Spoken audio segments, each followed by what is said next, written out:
আসসালামু আলাইকুম, সীমাস kitchen food. আমি প্রতিদিন একটা রেসিপি নিয়ে আসছি মুরগি। এখানে আমি কক মুরগি নিয়ে আসছি, বড় একটা কক মুরগি। কক মুরগিটা আজকে আমি অন্যরকমভাবে রান্না করব। আমরা তো সবসময় কক মুরগি কষিয়ে রান্না করি, ভেজে রান্না করি। তা আজকে আমি মেখে একদম সুন্দরভাবে আমি রান্না করব। তারপরে আমার ফুল ভিডিওটা দেখুন যে আমি কীভাবে মুরগিটা কষানোভাবে রান্না করা হয় বা মেখে রান্না। তো এখানে 2 কেজি মুরগির সাথে আমি নিয়েছি 250 গ্রাম মতন পেঁয়াজ দিছি, যেহেতু এটা আমি মেখে রান্না করব। পেঁয়াজটা একটু ভারিয়ে দিব। আমি আগে পেঁয়াজটা দিছি, দিয়ে এখন আমি মুরগিটা দিয়ে দিব।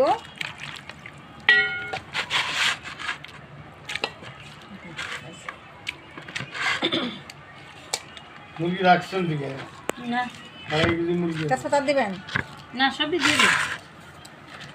তো এখানে আমি এই যে তেজপাতাগুলো আমি দিয়ে দিব। তো এখানে আমি কিছু মশলা আছে, লং, এলাচ, দারচিনি, লবঙ্গ সব আমি একসঙ্গে দিয়ে দিব। তো আজকে আমি কোনো শুকনো মরিচ দিব না, আমি কাঁচা মরিচ দিয়েই সম্পূর্ণ রান্নাটা আমি শেষ করব। তো আমি আদা বাটা দিব 1 চামচ, রসুন বাটা দিব আমি 1/2 চামচ। তো আমি 1 চামচের মধ্যে দেবো আমি হলুদের গুঁড়া, আমি স্বাদ মতন দিব আমি লবণ। তো এখানে আমি 250 গ্রাম মতন আমি সয়াবিন তেল দিয়ে দিছি। সবগুলো উপকরণ আমি একসঙ্গে মেখে নিব। তা আমার মাখানো শেষ। তা আমি এখন এটা চুলাতে বসাই দেবো, যেটা আমি আজকে কষিয়ে রান্না করব মেখে। আমি চুলাতে এখন দিয়ে দিছি। তো আমার এই যে মুরগির মাংসটা এটা কষানো হয়ে গেছে, আর একটু বাকি আছে, আর একটু পরে আমি একটু আলু দিব।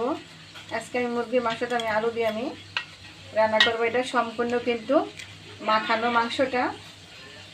এখন আমি একটু এটা ঢেকে দিব। যে মুরগির মাংসটা কষানো হয়েছে, এখন আমি একটু আলু দিয়ে দিব।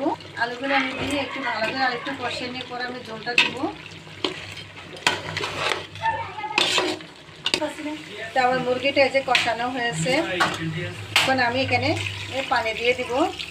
পানিটা আমি বেশি দিব না, কারণ কষানোই কিন্তু অনেকটা সিদ্ধ হয়ে গেছে। আমার মুরগির মাংসটা এখানে দেওয়ার জন্য মানে পুরোপুরিভাবে দেখা যাচ্ছে না। তো আমার মুরগির মাংসটা হয়ে গেছে। এখন আমি মুরগির মাংসগুলো তুলে আমি আপনাদেরকে দেখাবো। তো এই যে আমার মুরগির মাংসটা হয়েছে, যখনই কত সুন্দর একটা কালার আসছে।